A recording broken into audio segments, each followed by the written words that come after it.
अधिकारस्ते माँ फलेषु कदाचन माँ कर्म फल हेतुर्भु माते संगोस्तवे कर्मणे। ये आप पिक्चरों में देख देख के हमने श्लोक तो सुन लिया, पर कर्म से फल का विच्छेदन कैसे किया जाए, समझ से किया जा सकता है। श्री कृष्ण ने कहीं भी आपको संकल्प लेने से मना नहीं किया है। अब संकल्प और फल में क्या फर्क होता है? संकल्प होता है एक आंतरिक भाव कि मैं अपनी प्राकृतिक ऊर्जा का नियोजन समाज में यह काम, अमुक काम करने के लिए करूंगा। यह हुआ संकल्प। इस संकल्प में ईश्वर तत्व मेरी सहायता करे, यह आएगा समझ से। लेकिन आप 5 साल के, 10 साल के, 15 साल के बच्चे से जिसको PMT क्लियर करना है, जिसको IITN बनना है, उससे तो ये संकल्प वंकल्प की बात नहीं कर सकते ना। वो तो फल की इच्छा से ही करेगा, करना भी चाहिए। लेकिन हम जब, जो शुरू में हमने बात की थी चित्त के विकास की, क्या पूरा जीवन हम फल की आकांक्षा में कर्म करते चले जाएंगे, या कोई एक स्थान ऐसा आएगा जहां हमको फल की निरर्थकता भी समझ में आने लगेगी? जैसे एक उदाहरण जो बहुत मेरे हृदय को प्रिय है, हिटलर, एडोल्फ हिटलर 2.5 करोड़ लोगों की मृत्यु का कारण बना था।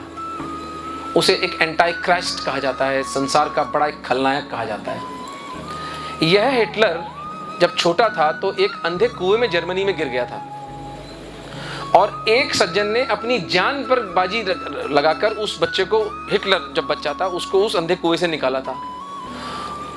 उस दिन वो व्यक्ति, हिटलर को बचाने वाला व्यक्ति, उस समाज का हीरो था।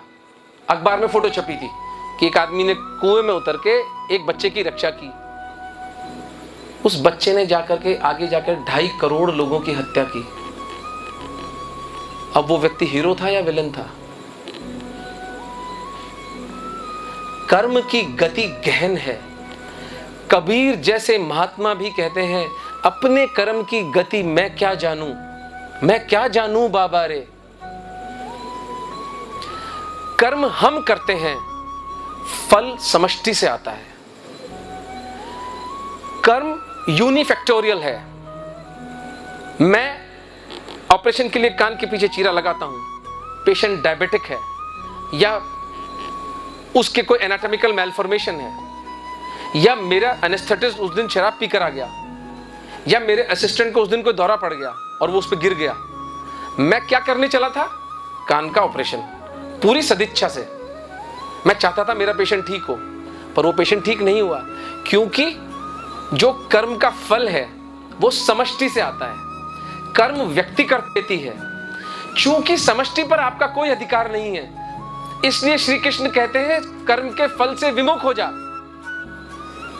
क्योंकि कर्म का फल तेरे पोर्टफोलियो में नहीं है।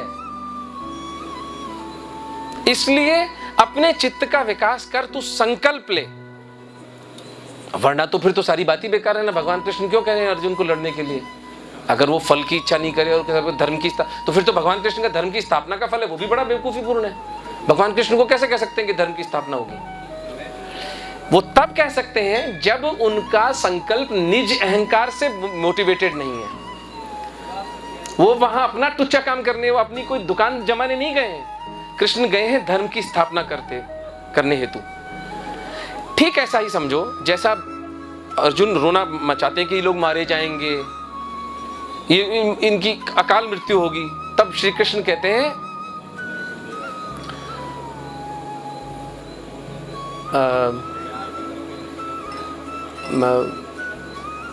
प्रज्ञावादंश्च भाससे, तू बड़ी बड़ी बातें करता है।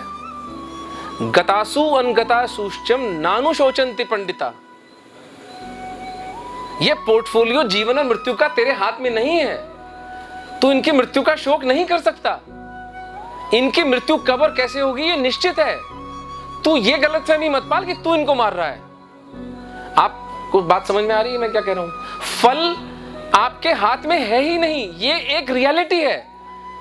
आप सोचते हैं कि आप मेहनत करके पीएमटी आपने पार किया, कितने बच्चे हैं जो इतनी मेहनत करते हैं और नहीं पीएमटी में सिलेक्ट हो पाते, वो आत्महत्या कर लें। तो श्री कृष्ण आपको एक एस्केप रूट दे रहे हैं कि अगर कर्म में विफल भी हो जाते हो, मैं कहता हूं कोई तात्विक बात नहीं है इसमें, छोड़िए, पर यार एक बच्चा जो फेल हो गया, कम से कम वो सांत्वना तो ले सकता है इस बात में कि फल पर मेरा अधिकार नहीं था, कम से कम वो आत्महत्या तो नहीं करेगा। ये कौन सी छोटी बात है। तत्व रूप तो बाद में पहुंचेगा कि यार मेरा डॉक्टर ना बनना ही शायद अच्छा था, हो सकता है वो वैज्ञानिक बन जाए, हो सकता है वो कोई ऐसी खोज कर दे जो समाज का और भी ज्यादा भला कर दे। कर्म और फल का विच्छेदन गीता की सर्वाधिक अगर मुझसे पूछा जाए तो प्रामाणिक उपलब्धि है, क्योंकि कर्म कितना हल्का हो गया, कर्म शुद्ध हो गया, कर्म मात्र कर्म रह गया। जैसे ही फल से मुक्त हुआ कर्म, वो बोझ खत्म, उसकी कीमिया, उसकी एल्केमी बदल गई। वो कर्म आपको बंधन में नहीं डाल रहा, वो कर्म आपको मुक्त करके जाएगा। यही कर्म योग है। योगः कर्मसु कौशलम। आशा करता हूं आपको उत्तर मिल गया होगा। धन्यवाद। विराम देते हैं। Thank you. आज की चर्चा को यहीं विराम देते हैं। बहुत बहुत शुक्रिया तमाम। धन्यवाद।